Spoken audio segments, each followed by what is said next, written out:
আসসালামু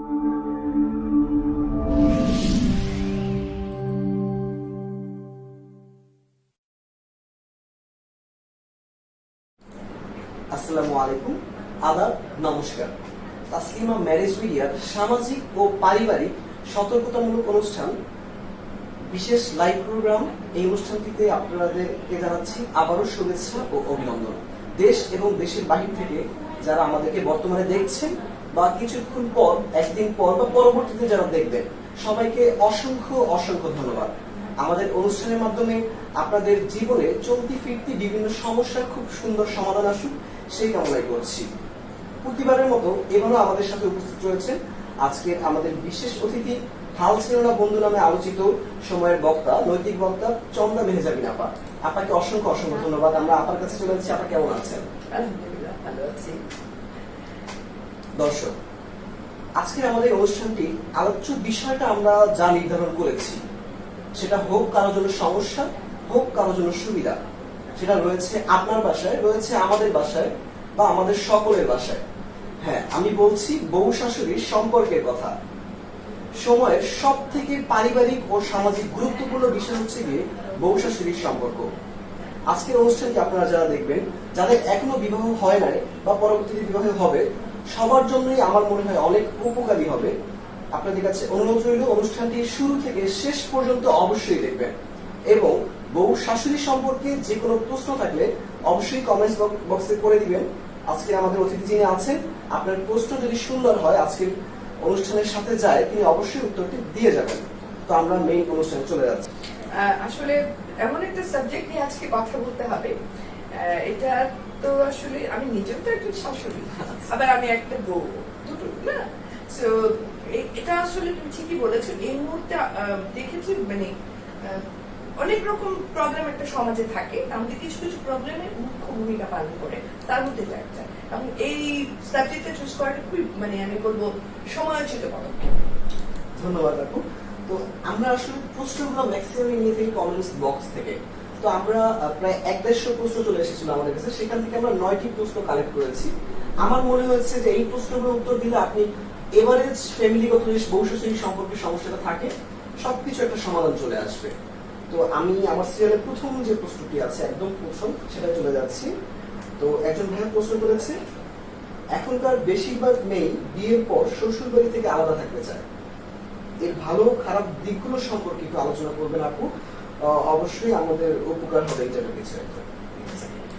এখনকার বেশিরভাগ মেয়ে কেন চায়, প্রথম কথা হচ্ছে কেন চায়, কারণ কি প্রথম কথা হচ্ছে যে ছোটবেলা থেকে মেয়েদেরকে কিন্তু আমরা একটা জুজুর ভয় দেখিয়ে বড় করি।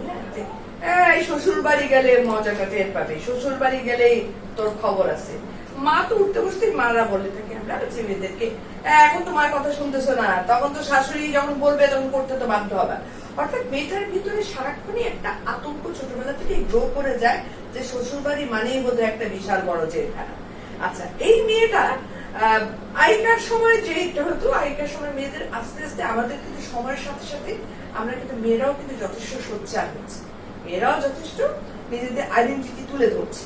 তো আগেকার সময় যেটা মেয়েটা ছোটবেলা থেকে শুনে ভয় পেয়ে বিয়ের পরে ওটা নিয়ে খুব একটা সোচ্চার হতে পারে নাই, বা বিয়ের সময় ওটা বলতে পারে নাই যে আমি শ্বশুর বাড়িতে সবাইকে নিয়ে থাকে, যদি ওই যে জুজুর ভয়েতে আমি পারবো না, এটা কিন্তু বলার সাহস বা শক্তি ছিল না। এখনকার মেয়েদের মধ্যে যেহেতু ওদের ভিতরে আতঙ্কটা আছে, এবং যেহেতু তাদের নিজস্ব আইডেন্টিটির ক্ষেত্রে তারা এখন অনেকটাই সোচ্চার, সেজন্য বেশিরভাগ ক্ষেত্রে বুদ্ধিমত্তার মতো মনে করে যে আগেই তিতাটা থাকা ভালো, আলাদা হয়ে থাকলাম, ঝামেলা হয়ে গেলাম না, ঝগড়াঝাটি হইল না, শান্তির জীবন, এটা সাধারণত মনে করে। দুটো দিক আছে, ভালো মন্দ দুটোই আছে। আমাকে যদি তুমি জিজ্ঞেস করো, ডেফিনেটলি আমি বলবো যদি মানিয়ে নেওয়া যায়, একান্নবর্তী পরিবারের বিকল্প আর নাই। কারণ একান্নবর্তী পরিবারে কিন্তু সবাই, পরিবারের সবাই যদি মানিয়ে নেওয়া যায়, মানে সবার মধ্যে যদি ওই মানিয়ে নেওয়ার ইচ্ছেটা থাকে। কারণ আগেকার আমল থেকে যে ছিল না, এই যে বলো মুরব্বীদের একটা স্নেহ পাওয়া যায়। সেকেন্ডলি হচ্ছে পরিবারের ছোট ছোট বাচ্চারা একটা একাকিত্বে বড় হয় না, অনেক ভালো পরিবেশ নিয়ে বড় হয়। তারপরে হচ্ছে গিয়ে তোমার যে কোনো একটা সমস্যার ক্ষেত্রে তুমি হঠাৎ করে মানে অসহায় লাগে না, দেখা যায় পাশে কেউ না কেউ আছে। হঠাৎ করে বাচ্চাটাকে রেখে বাইরে যেতে হবে, কোথায় যাবে? অনেক সময় আমি দেখেছি রাস্তাঘাটে আজকাল ছোট বাচ্চা নিয়ে বা স্বামী স্ত্রী হয়তো বা একটা চশমার দোকানে গেছে, বাচ্চাটা কিন্তু এদিকে ওদিকে ছটফট করছে, ওকে নিয়ে যাওয়ার কথা না, কিন্তু রাখার কেউ নেই। মানে মিনি মাইক্রো ফ্যামিলিতে যেগুলো নেই, যেটা আগে একান্নবর্তী পরিবারে ছিল। একান্নবর্তী পরিবারের সবচেয়ে বড় জিনিস হচ্ছে যে পারিবারিক যে বন্ডেজ, আত্মার যে বন্ধন, এগুলো কিন্তু একান্নবর্তীতেই ছিল। যত আমরা আলাদা হয়ে যাচ্ছি তত কিন্তু আমাদের মধ্যে কি আসতেছে, আমরা কিন্তু আপনি তুপ্তিতে বিশ্বাসী হয়ে পড়ছি, আমরা কিন্তু আস্তে আস্তে নিজেদের জগৎটাকে ছোট করে ফেলছি। আর যত আমরা জগৎটা ছোট করছি ততই আমাদের মধ্যে কিন্তু আমি বলবো মনের যে আন্তরিকতা, এটা কিন্তু কমে যাচ্ছে। কারণ আমার আন্তরিকতা তো আমাদের আমরা কয়জন, আমি তুমি আর আমাদের সন্তান। আন্তরিকতা ফলে হচ্ছে মানবিক অনেক ব্যাপার আছে যেগুলো আমরা তো ফ্লেয়ার আপ করতে পারছি না, আমাদের সবকিছু আমাদের সমাজটাই হয়ে পড়ছে এতটুকু। This is the bad thing. আবার ভালো দিকটাও আছে। ভালো দিকটা হচ্ছে কি, আমি যেটা বলবো যে যখনই একটা আলাদা ফ্যামিলি হয়ে তারা বড় হচ্ছে, তারা ছোট থেকে তখন এই বয়সে কিন্তু তারা নিজেরাই যুদ্ধ করে বড় হচ্ছে। তারা বাড়ি ভাড়ার থেকে শুরু করে সংসার চালানো থেকে শুরু করে সবকিছুই কিন্তু হাজবেন্ডের। তারা কিন্তু যদি একান্নবর্তী ফ্যামিলিতে থাকতো তাহলে কিন্তু এতটা হতো না, কারণ সেখানে এক একজন এক একটা অংশ দেখতো, তাদের উপরেও চাপ পড়তো, কিন্তু সেটা থাকতো কম। ফলে তারা তাদের ক্ষমতা কতখানি, স্বাবলম্বিতা কতখানি, হ্যাঁ, সেগুলো বুঝতে পারতো না। নিজের উপর একটা যে কনফিডেন্স, সেটাও কিন্তু ওরকম আসতো না, যেগুলা মানে মিনি ফ্যামিলিতে হতেই হবে। মিনি ফ্যামিলিতে তোমাকে মানে বাধ্য হতে হচ্ছে, কাউকে তো তুমি দায় চাপাই দিতে পারবে না, তোমার দায় তোমাকে নিয়ে এগোতে হবে। So this are the plus and minus. তো দুটোই আছে। বাট মেয়েরা ওই যে কেন আলাদা হয়ে থাকতে চায়, এটা একটা বিশাল কারণ। আরেকটা কারণ হচ্ছে যে এখন না আমরা মানে সময়টা না কেউ মানে আলাদা প্যারা নিতে চাই না। ওই যে বললাম মডার্ন হয়ে গেছে, প্যারা নেই, একসঙ্গে থাকলে পরে তো এই প্যারা ওই প্যারা, আত্মীয় স্বজন, নিয়ম কানুন, এটা তারপর মুরব্বী মানো, এই করো, এইটাকে আমরা এখন আর আজকালকার মেয়েরা একটু আর এতটা করতে চায়। এটাও একটা বিশেষ কারণ। এখনকার মেয়েরা মনে করে যে তাদের স্বাধীনতা খর্ব হয়ে যাবে। স্বাধীনতা বলতে তার সে যে একটা জীবনের স্বপ্ন নিয়ে চলছে, এখনকার মেয়েদের বেশিরভাগ ক্ষেত্রে সরি টু সে আধুনিকতা আধুনিক করেছে, তার সাথে সাথে ওদের কাছে না স্বার্থপর বানিয়ে তুলছে। একটা ছেলে কিন্তু টুক করে আকাশ থেকে এসে পড়ে না, তাকে একটা মা, একটা বাবা, ভাই বোন, সংসারের সঙ্গে থেকেই আসে। কিন্তু বিয়ের পরপরই কেন জানি আজকালকার বেশিরভাগ ক্ষেত্রে বা বিয়ের আগের থেকে একটু মাথার মধ্যে থেকে যায় যে বিয়ের পরে শুধু আমি আর ওর আর পিছনে কিছু নেই। সবার না, আজকাল বেশ একটা বড় সিংহভাগ মেয়েদের ভিতরে এই মানসিকতা কাজ করছে, যেটা আমার কাছে কেন জানি না ভালো মনে হয়। একসাথে না থাকলেও যে বন্ডেজ থাকা উচিত সেটাও কিন্তু কমে যাচ্ছে। এই বন্ডেজটা, এই আন্তরিকতাটা, এটা খুব জরুরি। ধন্যবাদ। আমরা শুনলাম যে প্রথম যে ভাইয়ের প্রশ্নটা ছিল যে মেয়েরা আলাদা কেন থাকতে চায়, সম্পর্কে বিভিন্ন পজিটিভ এবং নেগেটিভ দিকগুলো সম্পর্কে শুনলাম। আপনারা বিষয়টা বোঝার চেষ্টা করবেন। তো আমরা চলে যাচ্ছি দ্বিতীয় প্রশ্ন, এবং আমার মনে হয় এটা অনেক গুরুত্বপূর্ণ একটি প্রশ্ন। তো প্রশ্নটি হলো আপনার শাশুড়ির প্রতি বউয়ের দায়িত্বগুলো কি, এবং শাশুড়ির মন আসলে কিভাবে জয় করা যায়? মানুষের মন জয় করে না, খুব টাফ, খুবই টাফ। শাশুড়ি তো একটা মানুষ, হ্যাঁ, যদি এখন শুরু থেকে একটা ওই যে বললাম শাশুড়ির মনের মধ্যেও কিন্তু লেগে থাকে যে এই তো বউ আসবে মানে আমার ছেলে আলাদা হয়ে যাবে, বউ আসবে মানে আমার ছেলেটা পর হয়ে যাবে। কারণ সাধারণত না ছেলেরা একটু মায়ের দোষী বেশি থাকে, এবং একটা ছেলে যতদিন বিয়ে না হয় মোটামুটি দেখা যায় মা আমার জুতা কই, মা কলম পাই না, এই মানে সেই স্কুলে যা করতো ওই দেখা যায় চাকরি করে ছেলে সে এখনো তাই করে। আমার ছেলে তো আমি না বললে ভাত খেতেই বসে না, আর ছেলের বয়স 18 হলেও তাই, 28 হলেও তো 38 তাই। মানে ছেলেরা একটু মায়ের উপর ডিপেন্ডেন্ট থাকে। তো সেক্ষেত্রে একটা মা যখন মেয়ের বাচ্চাটা ছেলের বিয়ে দিয়ে দেয়, মায়ের ভিতরে একটা আতঙ্ক কাজ করতে থাকে যে আমার ছেলেটা বোধহয় আলাদা হয়ে গেল, আমার ছেলেটা বোধহয় পর হয়ে গেল। এইটা অনেকটা কিছুটা কেমন হয়, যেমন ধরো ওই যে বললাম ছেলেরা মায়ের উপর ডিপেন্ডেন্ট থাকে, বেশিরভাগ ছেলে দেখা যায় ঈদের সময় মা যেই পাঞ্জাবি দিচ্ছে এই পাঞ্জাবি পরে খুশি হয়ে যায়। কিন্তু দেখা যাচ্ছে বিয়ের পর পরই ছেলে এবার বলতেছে যে মা পাঞ্জাবি কেনার আগে ছেলে কিন্তু বলে দিচ্ছে মা এবার কিন্তু আমরা পাঞ্জাবিটা কিনে ফেলেছি। অর্থাৎ এই মাকে ট্রাস্ট করে, কারণ যে ছেলে আগে মা, আমি খুব ছোট একটা ইজি উদাহরণ দিই। মানে যে ছেলে আগে মাকে ছাড়া মা যে পাঞ্জাবি দিত এটা নিয়ে হাসি মুখে নামাজ পড়তে চলে যেত, সেই ছেলে মা কেনার তো দূরের কথা, আগে মাকে জানাই দিচ্ছে যে অলরেডি সে কিনে ফেলছে। কাকে নিয়ে গেছে? বউকে নিয়ে গেছে। এই কিন্তু মার কাছে একটা প্রতিদ্বন্দ্বীর মতো ব্যাপারটা চলে যায় সামনে।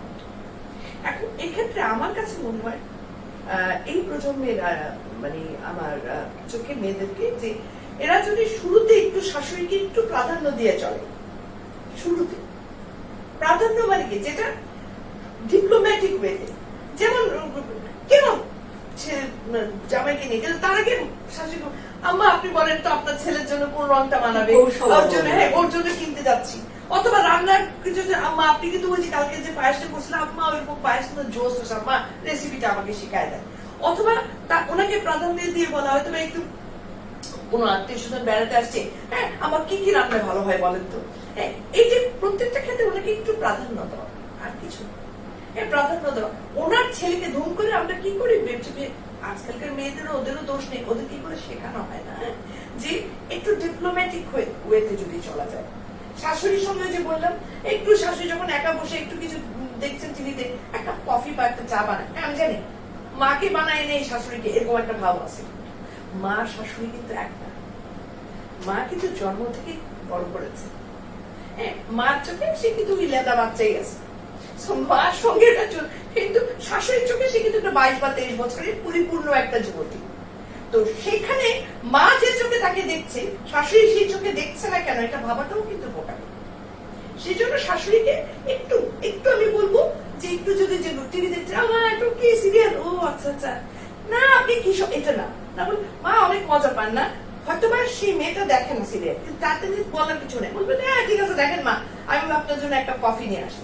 যদি শাশুড়ি বলে বসো না তুমি দেখো, না মা আমার একটু হাতের কাজ ছিল ওটা শেষ করি তারপর আসবো, এইটুকু বলাই যথেষ্ট। অর্থাৎ একটু সম্মান করা, একটু সম্মান, একটু প্রাধান্য, একটু একটু তার ছেলেকে নিয়ে, মানে ছেলের ব্যাপারে ওনার কাছ থেকে একটু মতামত জেনে নেওয়া। This are all diplomatic. শাশুড়ি এগুলো দেখবা যে এই ঝামেলাগুলো শুরুই হয় বিয়ের পর পর। বিয়ে হচ্ছে 6 মাস, বিয়ে হচ্ছে 1 বছর, এরকম সময়।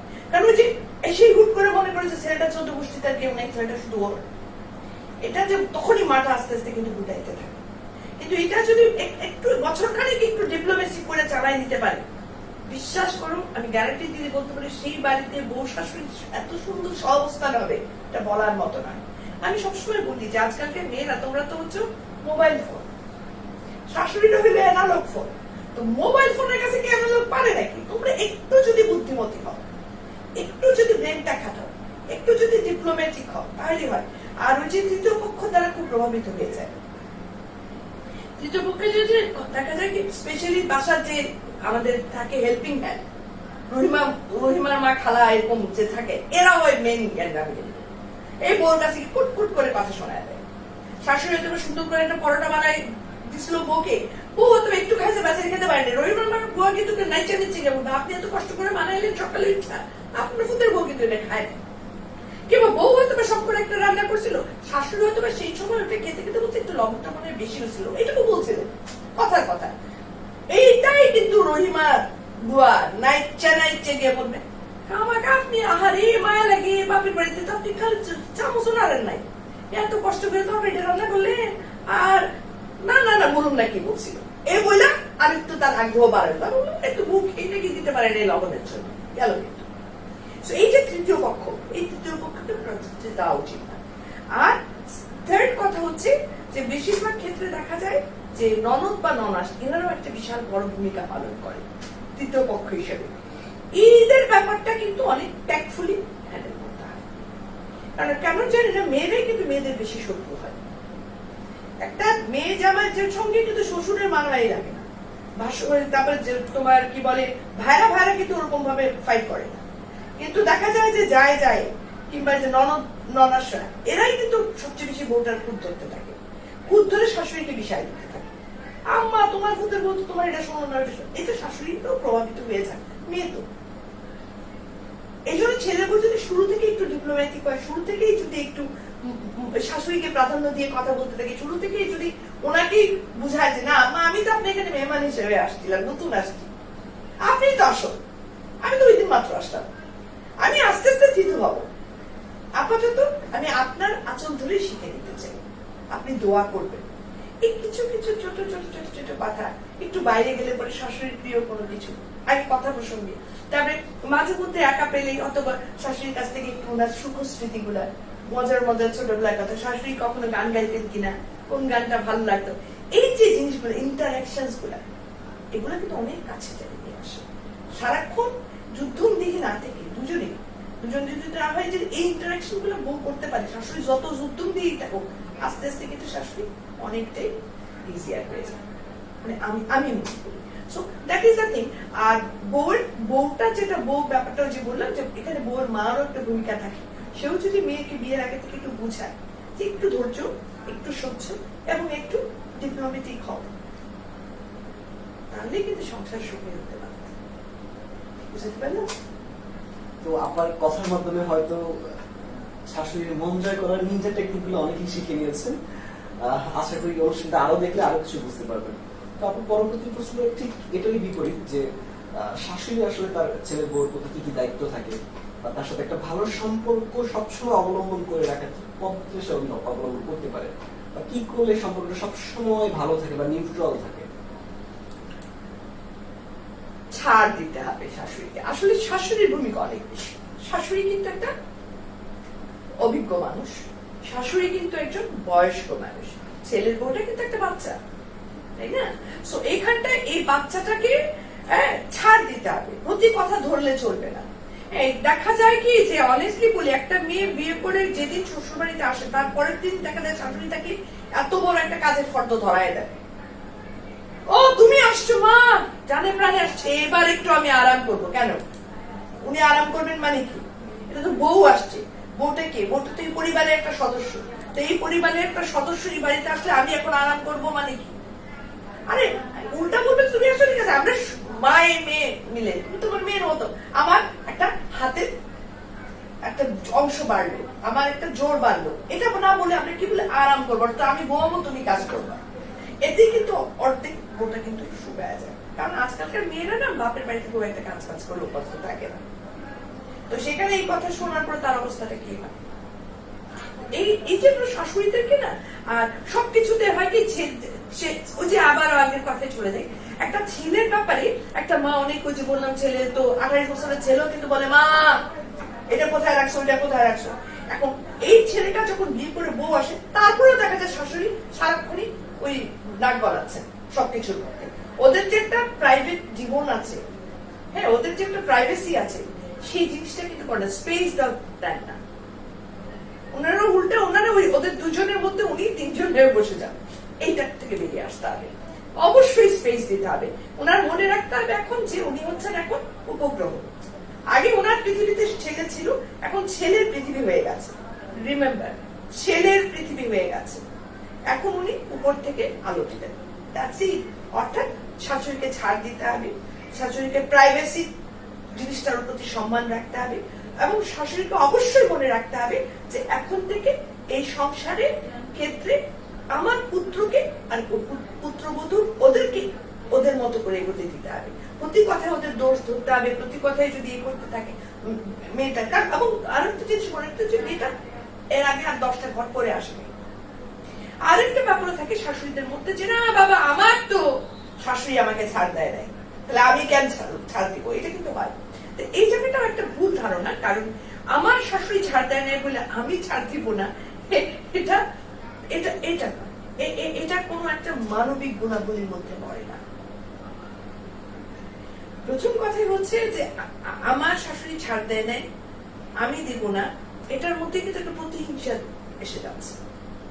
অনেকটা হচ্ছে যে আমিও পাই নাই, তুইও পাবি না, আমি সুখ পাই নাই, তোকেও সুখ দিব না। তো এটা কি? এটা যুদ্ধ ভাব, তাই না? এই যুদ্ধ ভাব থেকে বেরিয়ে আসতে হবে, মানসিকতা রাখতে হবে যে ও একটা মানুষ, যার একটা শিকড় থেকে একটা গাছ আমরা উপড়ায় নিয়ে আসছি। রিমেম্বার, বাপের বাড়িতে কিন্তু একটা বড় গাছ, তুমি শিকড় উপড়ায় নিয়ে আসলে কিন্তু সাথে সাথে গাছটা কিন্তু তাজা হয়ে উঠবে, এটা কিন্তু নয় চারা গাছ উঠানো যায়, বড় গাছ নয়। তাহলে এবং সেই শিকড়টা মাটিতে ঢুকতে হবে, ঢুকে এটাকে চিরস্থায়ী করতে সময় লাগে। এই মেয়েটাকে এই সময় কি করতে হবে? গাছটার যত্ন করতে হবে, গাছটাকে দেখতে হবে, দেখভাল করতে হবে, গাছটাকে ভালোবাসা দিয়ে রাখতে হবে। এই ভালোবাসাটা আমরা সাধারণত করি না বলেই তখন এই তিক্ততাগুলো বাড়ে। একটা শাশুড়ি 90% ক্ষেত্রে আমি বলবো, একটা শাশুড়ি যদি ছেলের বউকে যা যাগুলো কথাগুলো পয়েন্টস গুলো বললাম, যে ওই চোখে দেখে, ওভারলুক স্পেস, একটু প্রশ্রয়, একটু আদর, দু একটা জায়গায় ডিপ্লোম্যাটিক, শাশুড়িও ডিপ্লোম্যাটিক হবে, শুনেও না শোনার ভান করবে, প্রতি কথা ধরবে না, এইগুলো যখনই শুরু করতে পারবে। আমরা কি করি, আমরা আমাদের মেয়ে দরজা জোরে লাগাইলে কি বলি, আমার মেয়েটা বড় অভিমানী, ঠাস করে দরজাটা লাগালে শুনলো না। ছেলের বউ যদি লাগাইতো তাহলে কি বলতাম, এত বড় মেয়ে তো ঘরে নিয়ে আসছি, হায় হায় হায় আমার ভূতের তো জীবন গেছে রে বলে এত বড় একটা উপন্যাস লিখা, তারপর ওই উপন্যাস জনজন আমরা বিয়ে করলাম। এটা করা যাবে। সে একটা মানুষ, যখনই শাশুড়ি এইভাবে ট্রিট করতে পারবে ছেলের বউকে, তখনই ঘরটাকে কিন্তু জানাতে পারবেন হয়ে যাবে। আমি বলতে পারি, কারণ আমি নিজে কিন্তু আমার ঘরে দুটো ছেলের বউ, একটা বড় ছেলের বউ আগে আমাদের সঙ্গেই ছিল, এখন তো বাসা যেহেতু আমাদের অনেক পুরোনো আমলে একটা বাড়িতে থাকি আমি, সেখানটায় ওরা হচ্ছে না বলে ওরা দুটো বাসা পরেই থাকছে, মেজর ছেলের বউ আছে আমার সাথে। তো এখন কথা হচ্ছে থাকা থাকে তো বড় কথা না, বড় কথা হচ্ছে রিলেশন কি। আমি আমার ছেলে বউদেরকে কিন্তু খুবই বন্ধু বাবা ভাবে মিশি, এবং এটা মিশি, এবং আমি বিশ্বাস করি শাশুড়ি যদি বন্ধু ভাবাপন্ন হয় তাহলে কিন্তু ছেলে বউ মানে তার যতই রাগ, যত দুঃখ, যতই ক্ষোভ থাকুক, সে তো আস্তে আস্তে বলে যেতে বাধ্য। বাট প্রথম প্যারেকটা ঠুকতে হবে শাশুড়ি, মানে প্যারেক ঠুকা মানে এগোতে হবে, ভূমিকাটা শাশুড়ি রাখতে হবে, কারণ উনি মুরব্বী, উনি বুঝদার, উনি যখনই মুরব্বী এবং বুঝদার হিসেবে এগোবেন, বাচ্চা মেয়েটা ঠিকই আসে। মানে আমি মনে করি, আমি যেহেতু আমার নিজের অভিজ্ঞতা দিয়ে কথাগুলো বলি, আমি আমার অভিজ্ঞতা দিয়ে তোমার সাথে শেয়ার করি। এই আপনি উত্তরের সাথে আরো একটা প্রশ্ন উত্তর চলে আসছে অটোমেটিকলি। তো একজন প্রশ্ন করেছিলেন যে কার বেশি সহনশীল হওয়া উচিত, এবং ঝড়ের পর, মানে ঝড় বলতে যদি একটা সমস্যা হয় সংসারে একটা টাইম, এই সমস্যার পর কার আসলে প্রথমে এগিয়ে আসো? বললেন তো, হ্যাঁ, আপনি পুরোটা উত্তরটা আসলে দিয়ে দিয়েছি, যে ডেফিনেটলি শাশুড়ি, ডেফিনেটলি শাশুড়ি, হ্যাঁ ডেফিনেটলি শাশুড়িকে তবে, কারণ শাশুড়ি বড়, আমি নিজে একজন শাশুড়ি, সেজন্য আমি কথাটা আপনি কি মনে করেন যে এত টাইম, যে বিয়ের 5-10 বছর হয়ে গেছে, সংসার হয়েছে, এই সময়টাতেও কি শাশুড়ি আগে এগিয়ে আসা উচিত? এতদিনে তো মিলে যাওয়ার কথা, এতদিনে যাদের মিলে নেই ওইটা মিলবে না। সরি, হ্যাঁ মানে সরি টু সে, এতদিনে যদি এগুলো আমি কিন্তু সবই বলছি নতুন বিয়ের পরপর। বিয়ের পরপর কি করতে হয়, ঝামেলা ঝামেলা যা কিন্তু বিয়ের পরপরই হয়। আর যদি 10 বছর 15 বছর ধরে যেটা টানা যায়, সেটা ভাই এটা তখন আর এগিয়ে আসা সে কি, তো বউও যায় শাশুড়িও তার, দুজনেই তো অভিজ্ঞ, দুজনেই এত বছর হয়ে গেছে। ওনাদের মধ্যে যদি মহব্বত 15 বছরে গিয়েও না হয়ে থাকে, তাহলে মহব্বত করানো খুবই কঠিন আমি বলছি। ঠিক আছে, তো আপনারা শুনলেন অবশ্যই যে আসলে সমস্যাগুলো আমাদের উচিত প্রথম দিক থেকে ঠিক করা, ঠিক করে রাখা, কারণ এটা দীর্ঘ টাইম যদি থেকে যায়, যতদিন হবে ওটা আস্তে আস্তে হয় কি ইগোতে চলে যায়, এবং পরবর্তীতে দুজনের মধ্যে একটা বিভীষিকা কাজ করে। হ্যাঁ, ওই যে বললাম তখন তো আর বাচ্চা মেয়ে আর থাকে না, বিয়ের যদি 15 বছর পরে মেয়েটার বয়স তো প্রায় 40 হয়ে যায়, তারও তখন একটা বিশাল বড় ইগো সেন্স, তার হিউজ ভবিষ্যৎ শাশুড়ি হওয়ার রাস্তায় চলে গেছে। তো এই যুদ্ধমদের মনোভাব যদি 15 বছর ধরে পুষে আসে দুজন দুজনের ক্ষেত্রে, এখানে আর চিরস্থায়ী শান্তি আসার খুব একটা সম্ভাবনা নেই। একমাত্র তখন আল্লাহ তাআলা ইচ্ছা করেন তাই সম্ভব, আদারওয়াইজ না। আচ্ছা ঠিক আছে, আমরা তাহলে পরের প্রশ্নে চলে যাচ্ছি। এই প্রশ্নটির মাধ্যমে আসলে আমরা অনেক কিছু বুঝলাম, এখানে অনেক কিছু শেখার আছে, অনেক কিছু বোঝার আছে। আসলে নতুন বউ আর নতুন শাশুড়ি যারাই হচ্ছেন, প্রথম দিকে অবশ্যই চিন্তা ভাবনা করে প্রত্যেকটি স্টেপ নেবেন আশা করি। এর পরের প্রশ্নটি ছিল এমন, শ্বশুর বাড়িতে অন্যান্য সদস্য যদি থাকে, যেমন শ্বশুর, দেবর, ননদ, যা, তাদের প্রতি আসলে বউয়ের কেমন আচরণ হওয়া উচিত? তাদের প্রতি মানে শ্বশুর বাড়িতে যারা থাকছে তাদের প্রতি না, মানে শ্বশুর বাড়িতে অন্যান্য যারা, তাদের প্রতি একটা বউয়ের কি আচরণ করা উচিত। তারা যেরকম মানে আসলে হয় কি আচরণ মেইন দরকার কি, যখন বউটা নতুন আসে সে কিন্তু একা আসছে, তাই না, টোটালি একটা অন্য পরিবেশে, প্রত্যেকটা বাড়ির পরিবেশ ডিফারেন্ট। এখন বউটা যে বাড়িতে আসছে সেই বাড়ির মানে সঙ্গে খাপ খাওয়াতে কিন্তু মেয়েটার সময় লাগবে। তো এইখানে একটু ওই পরিবারের সবাই উচিত একটু সহনশীল হওয়া, একটু ছাড় দেওয়া পরিবারেরও একটু কিছু। কারণ একটা হয়তো এমনও হইতে পারে যে মেয়েটা যে পরিবার থেকে গেছে ওখানে সবাই ছোট ছোট কাজের বিষয়ে হা হা হো করে আসে। এখন দেখা গেল যে শ্বশুর বাড়ি ওরা খুব একটা হাসাহাসি করে না, হাসলেও খুব মেপে মেপে কথা বলে, মেপে চলে। এখন ধুম করে এসে তো মেয়েটা মেপে মেপায় কথার মতো অবস্থা নাও হইতে পারে, সত্যি কথা দুই একটা কথার মধ্যে জোরে কথা এসে দিল এই করলো, তাতে তারা যদি মাইন্ড করে তাহলে ভুল। তাহলে বুঝতে হবে যে মেয়েটাকে এই পরিবেশের সাথে খাপ খাওয়াতে সময় দিতে হবে।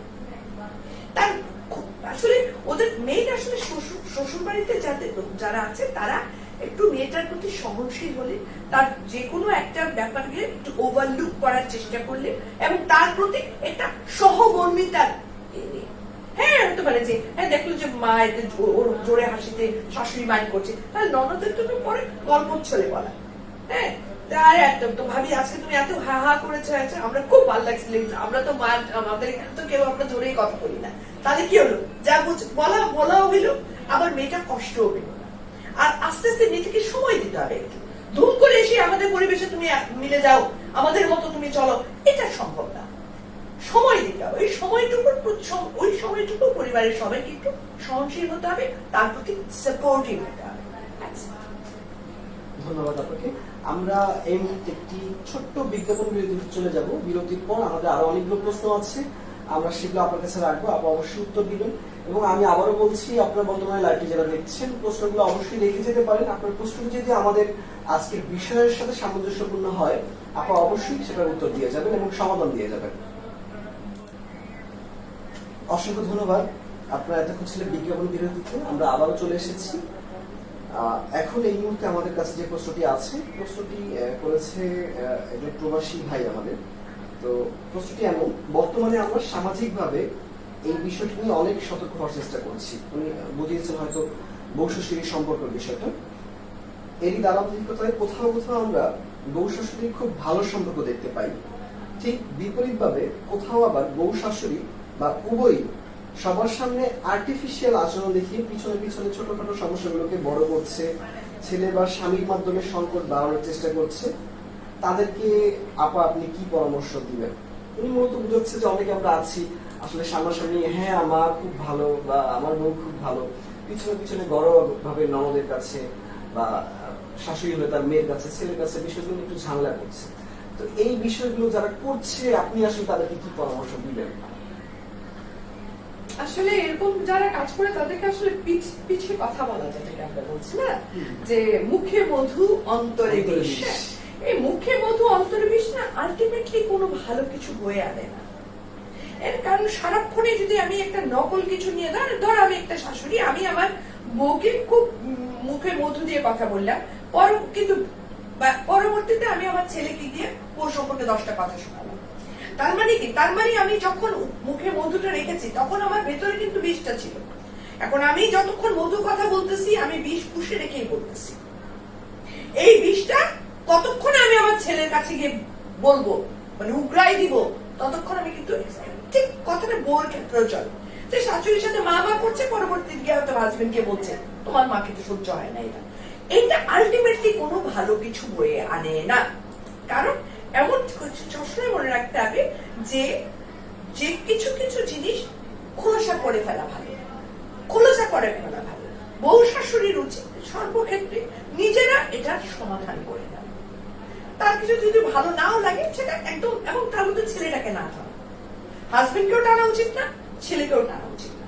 হ্যাঁ, কিন্তু নিজেরা যদি করে ফেলতে পারে, যেটা বউ যদি এসে শাশুড়িকে বলতে পারে আম্মা আপনি যাই বলেন না কেন, আমার যদি কোনো সমস্যা থাকে আপনি আমাকে বলেন, আমি সেটা শুধরাবো। না হ্যাঁ, আমার কোন দোষ থাকলে বললেন আম্মা, আমি নিজের মায়ের মতো, মায়ের চেয়েও বেশি আপনাকে সম্মান করি, সুতরাং আমি অবশ্যই সেটা চিন্তা করি। মানে 1 to 1 যেটাকে আমরা বলছি কথা বলা। অথবা শাশুড়ির সঙ্গেও, শাশুড়ি যদি থাকে শাশুড়ি বউকে বলা যে আমার কোনো ব্যাপার যদি তোমার কাছে খারাপ লাগে তুমি সেটা সরাসরি আমাকে বলো, আমি মাইন্ড করবো না। কারণ মানুষ মাত্রই ভুল দিতে পারে, কিন্তু এগুলোর জন্য আসলে অনেক মহৎ হৃদয় লাগে, হ্যাঁ বড় হইতে হয়।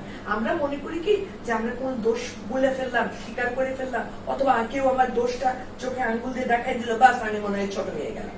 বাট এটা ভুল। ইগো আসলে এই ইগো, সময়টা। এবং প্রত্যেকটা মানুষের দোষ থাকতে পারে, সেই দোষটা যদি আমি সংশোধন করতে পারি তাহলে কিন্তু ওটা অনেক বেটার ফল দেয়। আর পরবর্তীতে এই জিনিসটা কি, এই জিনিসটা আমাকেও হালকা করে দেয়। কিন্তু এই যে সামনাসামনি অভিনয় করছি, সামনাসামনি দুজন দুজনের জন্য বিয়ে করছি, কিন্তু পিঠ পিছে গিয়ে উল্টাপাল্টা কথা বলছি, এটা না, এটা কি, এই জিনিসটা কি, একটা যে কোনো নর্মাল মানুষকে আমরা যদি বলি এই জিনিসটা অন্যায়, এই জিনিসটাই কিন্তু বিবাদ। সো বিং, মানে আমি মনে করি যে এই বিবাদের চেয়ে অন্যায় কিছু হতে পারে না। আমাদের ধর্মে রয়েছে, হ্যাঁ, সবার ধর্মেই exactly. রয়েছে। You have to. Gibbat is a very bad thing. তোমার যদি কারো কিছু অপছন্দ হয় তাকে সরাসরি বলো, যদি তাকে সরাসরি বলতে না পারো লিখে জানাও, SMS করো, but don't talk behind the back, that is bad. কাউকে অপছন্দ হলে প্রয়োজনে তাকে যতটুকু পারো অ্যাভয়েড করো, কিন্তু তার সামনে একরকম থেকে পিছনে অন্যরকম কথা বলা, এটা হচ্ছে সবচেয়ে বড় ভুল। কারণ টুডে টুমরো এটা কিন্তু হিট ব্যাক করে। কারণ তোমার সঙ্গে আমি একরকম মিষ্টি কথা বললাম, তুমি কিন্তু সরল বিশ্বাসে আমাকে মিষ্টি মানুষই মনে করলাম, তাহলে আমি কি করলাম, তোমার বিশ্বাসটাকে আসলে কিন্তু রাখি নাই, আমি কিন্তু তোমার পিছনে গিয়ে আবার তোমাকে নিয়ে বাজে কথাও বললাম। এই যে তোমার আজকে নাও কালকে তুমি যখন সেটা জানছো, তুমি কি হচ্ছে, তোমার অন্তরে কষ্ট হচ্ছে, এই অন্তরের রক্তপাতটা খুব খারাপ, এটা একসময় অনেক বড় বিপর্যয় ডেকে আনে। তাই আমি ডেফিনেটলি বলবো যে এই পিঠ পিছে কথা না বলে বউ শাশুড়ি যাই হোক দুজন মিলে মোকাবেলা করা ভালো। তাতে একদিন দুদিন হয়তো একটু মন কষাকষি তুঙ্গে হবে, একটা সময় কিন্তু জিনিসটা খুব ইজিয়ার হয়ে যাবে। কিন্তু একজনকে ভালো মনে করে তাকে পরবর্তীতে কুঠারাঘাত করাটা কিন্তু অনেক বড়, এটার ফল বলে না কার্মা, এটা কিন্তু পরবর্তীতে অনেক বড় ভোগান্তি পোহাতে হয়। সো বেটার রেকটিফাই ইয়োরসেলফ, এটা হচ্ছে আমার কথা। আর এই মুখে মধু অন্তরে বিষ টাইপের লোকরা না ব্যক্তিগত জীবনে কোথাও কখন কোন একটা ভালো জীবনের মানে রেজাল্ট পায় না। রেজাল্ট পায় না এই জন্য পায় না, কারণ হচ্ছে কি, এরা তো আসলে বেসিক্যালি অশান্তি পোষণ করে, সারাক্ষণ ভিতরে অশান্তি না, কত তাড়াতাড়ি তোমার সঙ্গে বাস দিব, কত তাড়াতাড়ি তোমাকে বাড়ি দিয়ে কথা বলবো, এই ভেতরে যখন অশান্তি রাখছি, অশান্তির একটা সময় আমার অন্তরটাকে পোড়ায় ফেলে, এবং পোড়া অন্তর মানে বুঝতে পারবো, এই অন্তর নিয়ে অসুস্থ মানুষের পরিণত। সে কিন্তু অলরেডি জানে আমি যেটা করছি ভুল। এক্স্যাক্টলি, হ্যাঁ অবশ্যই জানে, যদি সে সেটা সত্যই হতো তো সামনেই বলতো, পিসিকে বলবে কেন, পিসি যখনই বলবে তখনই বুঝবা যে that something that is bad.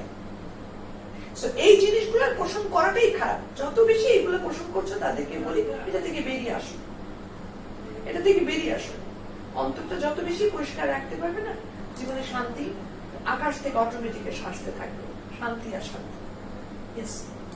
তো আপা আমি এখন আরেকটা প্রশ্ন আমি করে নিয়েছি, প্রশ্নটা বলেছে যে যেসব সংসারে এই কুকৌশল গুলো আসলে বউ অবলম্বন করে থাকে, সেসব বউয়ের জন্য তার মা অর্থাৎ ছেলের শাশুড়ির আসলে কি ভূমিকা থাকা দরকার, বা সে কি করতে পারে এসব কিছু জানার পর, দেখার পর, বোঝার পর? যেটা করতে হবে সেটা হচ্ছে যে যখন দেখবে যে বউটা খুব কৌশল, মানে বউ দেখা যাচ্ছে কোনোভাবেই শাশুড়ি আসলে মেয়ের মায়ের কথা বলছিলাম, মেয়ের মা মানে ছেলের যেসব সংসারে আসলে মেয়েরা এরকম করছে, হ্যাঁ, এই মেয়ের মা আসলে এগুলো দেখার পর কি করতে পারে, বা এই মেয়েকে মায়ের ভূমিকাটা আমি জানতে চাই। ডেফিনেটলি একটা মা যেহেতু ছোটবেলা থেকেই মেয়েকে সে বড় করেছে, তো মা এবং মেয়ে ওয়ান টু ওয়ান কথা বলা উচিত। মায়ের উচিত মেয়েকে তার ভুলগুলো ধরিয়ে দেওয়া, মায়ের উচিত মেয়েকে বুঝিয়ে দেওয়া, এটা একটা মায়ের দায়িত্ব। কারণ প্রত্যেকটা মা আমরা কি চাই, আমার মেয়েটা যেন সুখী থাকে, আমার মেয়েটা যেন ভালো থাকে। এখন সুখী থাকা ভালো থাকা মানে তুই তোর মা মানে শাশুড়ি টাশুড়ি সবাই ফালাই দিয়া খালি আমার মানে মেয়ের জামাই আর কি, তুই তোর জামাইকে নিয়ে থাকবি ভালো, এই ভালো যে মা চায় সে মা প্রকৃতপক্ষে মা নয়। কারণ সে মা তাহলে শুরুই করছে মেয়েকে স্বার্থপরতা শেখানো, সে মা শুরুই করছে মেয়েকে একটা ছেলে তার মাকে সরিয়ে দেয় এটা বুদ্ধি দেওয়া, ওটা মা নয়। প্রকৃত যে মা, সে মা যদি মেয়ে ভুলও করে তাকে বোঝানো উচিত, বোঝানো উচিত, এবং তার সাথে সাথে তাকে ওয়ান টু ওয়ান নিয়ে পয়েন্টস গুলো নিয়ে, তারপরে সে যেহেতু মেয়েটার বয়স কম, সে তার মার অভিজ্ঞতা আছে, তো মেয়েটা যদি অনেক ধরনের প্রবলেম ফেস করতে থাকে, সেই প্রবলেম গুলো কিভাবে সমস্যার সমাধান করা যায় উনি ওনার বুদ্ধি দিয়ে করতে পারেন। সো এটা আমি সবসময় বলবো, একটা মা মেয়েকে মানিয়ে নেওয়া, মেনে নেওয়া, সহ্য করা, সবকিছু। হ্যাঁ, একদম মেয়ের দেওয়ালে পিঠ থেকে যাচ্ছে দেখলে বলবো না, কিন্তু তো হঠাৎ হুট করে যেতে হয় না, মেয়েটা নতুন নতুন তো অনেক কিছু তো বুঝে না। সেক্ষেত্রে মায়ের ভূমিকা কিন্তু শিক্ষকের মতো। মেয়ের মা উচিত শিক্ষক হিসাবে তাকে এইসব পয়েন্টস গুলো তুলে ধরা, বুঝিয়ে দেওয়া। আতঙ্ক নয়, হ্যাঁ, শ্বশুর বাড়ি আতঙ্ক নয়, শ্বশুর বাড়ি তোমার ঠিকানা, এবং সেটাকে করতে হবে শান্তিময়। এই জিনিসটা মেয়ের ভেতরে ঢুকানোর দায়িত্ব কিন্তু মা। তাহলে আমরা বুঝতে পারলাম এখানে মায়ের অনেক বড় বিশাল বড় ভূমিকা আছে। আর এই ক্ষেত্রে হওয়া উচিত যে মেয়ের সাথে যত ফ্রি থাকবে, হয়তো মেয়ে মার সাথে শেয়ার করতে পারবে, মাও বুঝতে পারবে বিষয়টা কেমন হচ্ছে। অবশ্যই, ও এটা তো ফ্রি হতেই হবে, না হলে তো হবে না, ভাবে এটা শেয়ার করবে না সে। আচ্ছা, তো আমরা প্রায় শেষের দিকে, তো আরো সুন্দর একটি প্রশ্ন আমরা পেয়ে গিয়েছি যে যেসব সংসারে বউ শাশুড়ি এই র্যান্ডম সমস্যাগুলো আছে, চলছে, আসলে তাদের ভবিষ্যৎটা কি, বা এই বাচ্চাদের উপরে এই যে পার্শ্ব প্রতিক্রিয়াগুলো আসছে, এগুলো সম্পর্কে আপনি কিছু বলেন সকলের উদ্দেশ্যে। এখানে না, যেসব সংসারে এরকম বসাচারি নিত্যদিন আছে, তাহলে বুঝতে হবে যে এখানে এক হাতে তো তালি বাজে, দুপক্ষেরই ঝামেলা আছে। অবশ্যই হ্যাঁ, খালি এক পক্ষকে দোষারোপ করাটা ঠিক হবে না। এইসব সংসারে দুপক্ষেরই, বউরও কিছু কিছু ছাড় দেওয়া শিখতে হবে, শাশুড়িকেও কিছু কিছু ছাড় দেওয়া শিখতে হবে। এবং সেক্ষেত্রে আমি বলবো মিডল কাউকে আসতে হবে, যার কাছে ওরা দুজনই ওনাদের সমস্যাগুলো তুলে ধরতে পারবে, যার মাধ্যমে যাকে দুজনই মানে, যার কথা দুজনই শুনবে, অ্যাটলিস্ট তাকে একটা আমল দিবে। এরকম কারোর সঙ্গে কথা বলতে হবে, কথা বলে এগুলোকে রেকটিফাই করতে হবে। কারণ কন্টিনিউয়াস চলে আসছে, এর মানে কি? এর মানে তো কেউ ছাড় দিচ্ছে না, অহংবোধে দুই পক্ষই কটমট কটমট করছে। অনেস্টলি এরকম জায়গায় না, আমি একটা কথা বলি কি, এই সংসারে শান্তি থাকে না, অহংবোধ নিয়ে না, আর যাই হোক সুখ পাওয়া যায় না। আপেক্ষিক একটা ফিল আসে, চিল ফিল, আমি তো হ্যাডম আছে আমার, বাট হ্যাডম আলটিমেটলি কি দেয়? ছোট ছোট বাচ্চারা এগুলো থেকে কি শেখে? বেয়াদবি ছাড়ার কিছুই শেখে না। কিন্তু হ্যাঁ, ঘরের মধ্যে যখন অশান্তি থাকে, তখন এই বাসাটা তাদেরকে টানে না। পরবর্তী সেসব বাচ্চারা কিন্তু উল্টা পাল্টা জায়গায় চলে যাওয়া শুরু করে, কারণ তো ঘরে শান্তি নাই। এবং বাড়িতে স্বামী স্ত্রীর মধ্যে সারাক্ষণ একটা খাও খাও ভাব, কিন্তু সংসারের সুখ শান্তি সবকিছুকে একদম টাটা বাই বাই করায় দেয়। তো এইখানে আমার কাছে মনে হয় কি, এই অহংবোধ আলটিমেটলি কি দিবে জীবনে? অহংবোধ কি হবে? আজকে না কালকে তো চলে যেতে হবে, কি অহংবোধ নিয়ে চলে গেলাম তো লাভ হইল কি? আচ্ছা, উচিত একজনের হলো কিচ্ছু দেয় আসে না, কোনো মানুষ মানুষকে ছোট করতে পারে না। হ্যাঁ, একজনকে হলেও ছাড় দেওয়া শিখতে হবে। এবং সেই ছাড় দিলাম তো আমি উনি মাথায় উঠে গেল না, কেউ মাথায় ওঠে না কেন? আমি ছাড় দিলাম কারণ আমি প্রকৃত মানুষ, আমি ছাড় দিলাম কারণ আমি সংসারকে শান্তি করতে চাই, আমি ছাড় দিলাম কারণ আমি মনে করি যে এইটা আমার পুরো পরিবারকে সামনে ভবিষ্যতে একটা সুন্দর জীবনের জন্য এটা এই মুহূর্তে প্রয়োজন। আমার আজকের ছাড় আজকের থেকে 5 বছর পরে যে ফলটা দিবে, সেই ফলটা অসম্ভব মূল্যবান আমার জন্য। আমি যদি এখন ছাড়টা না দেই, তাহলে কিন্তু ভবিষ্যতে আজ থেকে 5 বছর পরে যে হায় হায় করতে হবে, যে কি বলবো, এটা কোনো ভালো কিছু তো আর আনে না। যে অশান্তির একটা বীজ আমরা বপন করে দিলাম, দুই পক্ষই বপন করার দরকার নেই, একজন অ্যাটলিস্ট ওইটা ফালায় দাও। কেউ কাউকে ছোট করতে পারে না। আমার অনেক কোটেশনসও আছে, আমি বলেছি যে আল্লাহ তাআলা প্রত্যেকটা মানুষকে সমানভাবে বানিয়েছেন, একমাত্র আল্লাহ ছাড়া কার কাছে ছোট বাবার দরকার নেই। কি ভাবছে গুল্লি মারো, তুমি তোমার নিজের অন্তর ক্লিয়ার করো, দ্যাটস ইট। ইয়েস, অনেক ধন্যবাদ আপনাকে। আসলে এই সমস্যাটা যদি প্রতিনিয়ত থাকে, আমার মনে হয় আমাদের আশেপাশে যে বাচ্চারা আছে, যারা বড় হচ্ছে, পরবর্তী প্রজন্ম, এরা আসলে আমাদের কাছ থেকে খুব খারাপ কিছু শিখছে, এবং এর প্রভাবটা তাদের উপর সরাসরি পড়ছে। এটা তাদের ইন ফিউচার অনেক সমস্যা, বড় একটা সমস্যা হয়ে দাঁড়াবে। তো যতটা পারবেন সবাই অবশ্যই চেষ্টা করবেন বিষয়গুলো একটা মেলবন্ধনের মাধ্যমে সম্মিলিতভাবে কম্প্রোমাইজ করে সংসার চালানো। সর্বশেষ প্রশ্নে চলে যাচ্ছি। প্রশ্নটি হচ্ছে, ছেলের উচিত মা এবং বউয়ের মধ্যে ব্যালেন্স করে চলা, এক্ষেত্রে ছেলের ভূমিকা আসলে কি থাকবে বা কেমন থাকবে? হ্যাঁ, ছেলের তো ব্যালেন্স করে চলা উচিত, ডেফিনেটলি মধ্যম পন্থাটা অবলম্বন করা, ডেফিনেটলি। কিন্তু আসলে হয় কি, মধ্যম পন্থা অবলম্বন করাটা হচ্ছে সবচেয়ে কঠিন। যে কোনো একটা দিকে নেওয়াটা কিন্তু সহজ, মধ্যমে থাকা কিন্তু সারাক্ষণ নিজের ব্রেনের মধ্যে কূটনীতিক ব্রেন নিয়ে চলতে হবে। টাফ, কিন্তু তারপরে আমি বলবো যে ব্যালেন্স করে যে ছেলে চলতে পারে সে সবচেয়ে মোটামুটি আমি বলবো যে সংসারটাকে মধ্যে একটা শান্তি ধরে রাখতে পারে। তো এই ক্ষেত্রে বেশি যেসব জায়গায় আর কি এরকম বউ শাশুড়ি যুদ্ধ করতে থাকে সেই সব জায়গা পর্যন্ত, তো সেক্ষেত্রে আমার কাছে মনে হয় যেটা যে ছেলেদের কথা যে তোমাকে দুজনের সঙ্গে দুরকম ডিল করতে হবে।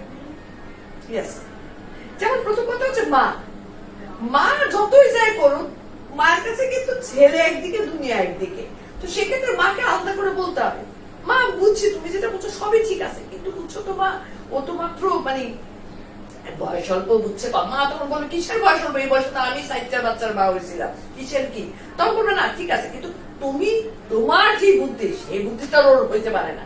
অর্থাৎ মাকে একটু পাম দিতে হবে, মা তুমি শুধু একটু যদি বুঝাই টুজাই শিখায় পরে আমি বুঝছি তুমি কিন্তু তুই তো ভেড়া হয়ে গেছিস তোর বোন, এটা তখন মা বলবে না মা আমি আসলে না, আমি চাই যে তুমি যে চিল্লাচিল্লি করলে তোমার শরীর খারাপ হয়ে যাবে, তুমি তুমি তুমি অসুস্থ হয়ে যাবে, আমি তো বাড়িতে দিতে পারবো না। আর মা আসলে তোমার বউ না, আসলে তোমার অনেক প্রশংসা করছিল, পরশুদিন যখন তুমি রান্না করছিলে হয়তো বউ ওটা মুখেও দেয় না, কিন্তু তুমি 4টা মিষ্টি কথা বলবো, ওই তরকারি অনেক গুণ বলছে, অনেক ভালো লাগছে তার কাছে খাইতে এসে। অর্থাৎ মাকে তারপরে একান্ত যদি মা এরপরেও না মানতে চায়, তখন খালি মাকে জড়াই দিয়ে বলতে, মা তুমি তো চাও আমি ভালো থাকি, তাহলে মা তুমি যদি একটু ঠান্ডা থাকো, তুমি যদি একটু চুপ থাকো মা, তাহলে অ্যাটলিস্ট আমি ভালো থাকবো মা, আমার কথা ভাবো। তখন ইমোশনাল ব্ল্যাকমেইলে চলে যাবা, এর আগে যুক্তি দেওয়া যাবা, তারপরে ইমোশনাল, উপায় নাই গোলাম হোসেন কি করবা, আমি জানি মা তুমি তোমার কাছে দুনিয়া একদিকে, আমার ভালো থাকা একদিকে, মা আমার ভালো থাকার কথাটা ভাবো। অনেক সময় মারা কিন্তু তখন ইমোশনালি নিজেদেরকে কন্ট্রোল করে, আমি যারা যুদ্ধ করে ওদের জন্য বলতেছি। আর ঠিক বোর কাছে ঠিক তার অপোজিটটা, তুই তো বুঝবই মার বয়স হয়ে গেছে, মার একটু মায়েটা মায়ের তখন এরকম চিল্লাছিল ঠিক মানে, আমি তো জানি তুমি বুদ্ধিমতী মেয়ে, তুমি ঠিকই হ্যান্ডেল করতে পারবা। অর্থাৎ এখানে বউকে বুঝাতে হবে যে তোমাকে বউয়ের বুদ্ধির উপরে ছেড়ে দিয়ে যে হ্যাঁ তুমি ঠিকই তোমাকে হ্যান্ডেল করতে পারবে, তুমিও যদি চিল্লাচিল্লি করো মায়ের কথার উপরে, তাহলে কেমনে হয়, আমি তো তোমার উপরে ভরসা করতে চাইছিলাম, আমি তো বিশ্বাস তুমি ঠিকই মাকে ম্যানেজ করতে পারবা। অর্থাৎ বউকে তার দিক থেকে সুন্দর করে তোমার বাটার থেকে শুরু করে যা আছে সব জায়গায় কথা বলো। মায়ের সাথে যুদ্ধ করো অবশ্যই নয়, উল্টা বলতে হবে তুমি মাকে করতে পারবা, যাও এটাই আমার বিশ্বাস, তোমার সেই বুদ্ধি আছে, তোমার সেই গুণ আছে, কেন তুমি মার সাথে ঝগড়া করলা, আমার মা এত চিল্লা পাল্লাতে যাবা না, উল্টা এটা বলবা। তারপর তো ইমোশনাল ব্যাপারই আছে, মা তো চিরজীবন থাকবেন না, হ্যাঁ মা একটু শখ করছেন, আদর করছেন, দেখো হ্যাঁ তুমিও তো একদিন মা হবা, এইসব জানা। অর্থাৎ সোজা কথা হচ্ছে ডিপ্লোম্যাট এন্ড ইমোশনাল, এই দুটোকে কম্বাইন করে তোমাকে ব্যালেন্সটা করতে হবে। এবং যখনই তুমি এই ব্যালেন্সটা করতে পারবে, তখনই দেখবে যে দুটো পক্ষই খুশি থাকবে, এবং মোটামুটি দেখা যাবে যে তুমিও একটা সুন্দর সহাবস্থান তৈরি করতে পারছো। বাট এটা শুরু থেকে এটা তোমার মাথার মধ্যে রাখতে হবে যে কোনো ছেলে যেখানে যেহেতু মানে বউর শাশুড়িটা একটা বিশাল বড়, এটা আজকের না হাজার হাজার বছর ধরে এটা চলে আসতেছে যে অনেক বড় প্রতিদ্বন্দ্বিতার ব্যাপার থাকে, তো সেক্ষেত্রে ছেলেটাকে ডিপ্লোম্যাটিক কথা একান্তই দরকার। আর ব্যালেন্স করতে গেলে এই পয়েন্টস গুলো মেনে যদি চলে যায় অনেকটাই ব্যালেন্স করা সম্ভব হয়। এবং বউয়ের কাছে মায়ের কাছে গিয়ে বলা যে বউ এই তোমার নামে প্রশংসা করেছিল, ঠিক তেমনি মায়ের কথা বলা বউকে যে তুমি যাই বলো না কেন মা কিন্তু ওই দিন ওই তরকারিটা খায় নাই, তোমার জন্য রেখে দিছিল। These are the things you have to tell, মানে দুজনের মধ্যে এই মেলবন্ধনটা তৈরি করার ক্ষেত্রে ও যদি মিডল স্ট্যান্সে থাকে এবং এইভাবেই কথা বলে, অনেকাংশে এটা বেটার হতে পারে। আর এর বাইরে যে জিনিসটা হচ্ছে মাঝে মধ্যে দুজনকে নিয়ে বাইরে ঘুরতে যাওয়া, দুজনকে নিয়ে বাইরে ঘুরতে যাওয়া, সুন্দর, হ্যাঁ একটু পরিবেশটাকে সুন্দর করা, একটু পরিবেশটা ওই সময় গিয়ে কথা বলা, ওই সময়ের মধ্যে ওই সময় একটা দুজনের মন মজা ফুর্তি, ওইখান থেকে কিছু আহরণ করা। একটা সুন্দর জিনিস দেখে কিনলো যখন মা তুমি পছন্দ করে দাও তোমার বউকে, আর বউকে বলবে তুমি পছন্দ করে তো মাকে কোনটা দেওয়া যায়, দুজনই প্রাধান্য পাইলো, দুজনই খুশি হলো, বা দুজনকে কিন্তু গিফট দিয়ে একটা আদান প্রদান তৈরি করলো। অর্থাৎ এগুলি ইনোভেটিভ থিওরিজ দিয়ে চলতে হবে ছেলেকে। একটু প্রবলেম শুরুতে বলাটা যত সহজ করাটা টাফ, কিন্তু আমি বিশ্বাস করি যে ছেলেটা যদি শুরু থেকে একটু এগুলো নিয়ে ভাবতে পারে তাহলে এটা অনেক ইজিয়ার হয়। তো ছেলেরা বা স্বামীরা যারা দেখছেন বর্তমানে, আমরা আসলে আমাদের উচিত একটু চিন্তাধারাকে আর একটু প্রখর করা, সবকিছু বুঝে শুনে ডিসিশন নেওয়া, কোনো এক পক্ষে না যাওয়া। আমরা অনেক সংসারে দেখতে পাই ছেলে অনেক মা ভক্ত, তো সবসময় একদম মায়ের পক্ষে থেকেই বউকে খুবই একদম আলাদা করে রাখে। হ্যাঁ, এটা খুবই একটা খারাপ জিনিস। আবার অনেক জায়গায় দেখতে পাই ছেলে মানে প্রেম করে বিয়ে করেছে, বউর সাথে এমন একটা কম্বিনেশন যে মাকে মার কি হচ্ছে সেটা দেখছি না, সবসময় বউর কথা শুনছে। আসলে কোনোটাই আমাদের করা উচিত না। আমাদের উচিত দুইজনই নারী, দুইজনই আমাদের ব্যক্তিগত জীবন হোক, সামাজিক জীবন হোক, সব জায়গার ক্ষেত্রে সব থেকে গুরুত্বপূর্ণ জিনিস দুইজনই। তো আমাদের উচিত একটু ব্যালেন্স করে চলা, যেহেতু দুজনই আমাদের একদম আপনজন, একদম কাছে, এদের নিয়ে আমাদের এই সংসারটা শুরু, এদের নিয়েই শেষ হবে। তো আমি আবারও সবাইকে অনুরোধ করবো এই বিষয়টি একটু খেয়াল করে পরিচালনা করবেন, ব্যালেন্স করার চেষ্টা করবেন। তো আপা, আমরা অনুষ্ঠানের প্রায় শেষে চলে আসছি। আপনাকে অসংখ্য অসংখ্য ধন্যবাদ আমাদেরকে সময় দেওয়ার জন্য।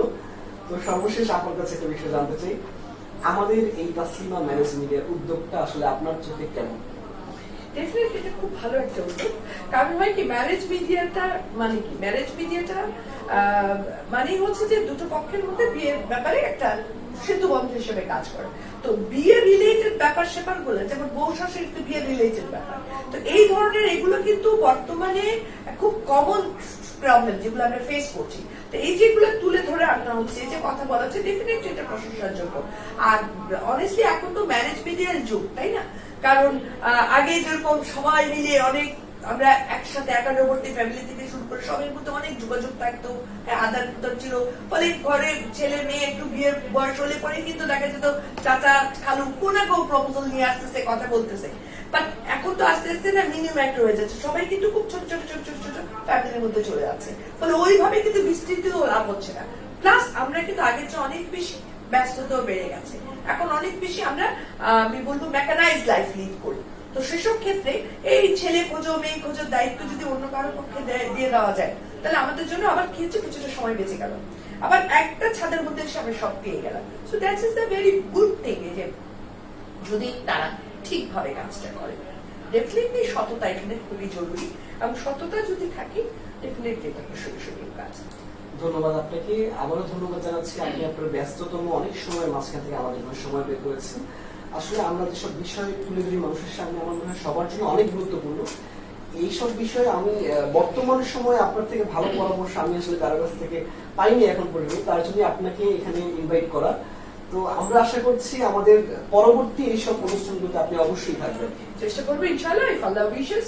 আর আছে অনেকেই আছে, হয়তো ভাই খুঁজে পেতে দেরি হচ্ছে, পাবে। ধন্যবাদ, আবারও ধন্যবাদ আপনাকে। তো দর্শক, আপনারা যারা আমাদের সাথে এতক্ষণ ধরে ছিলেন, আপনাদেরকে অসংখ্য অসংখ্য ধন্যবাদ।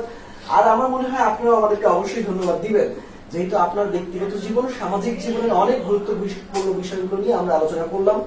অনেক সমস্যার, বড় বড় সমস্যাগুলোর সমাধান আমরা খুব ছোট আকারে অলরেডি আপনার দিয়ে দিয়েছে। তো আবারও আপনাদেরকে ধন্যবাদ দিয়ে আজকের অনুষ্ঠান এখানেই শেষ করছি।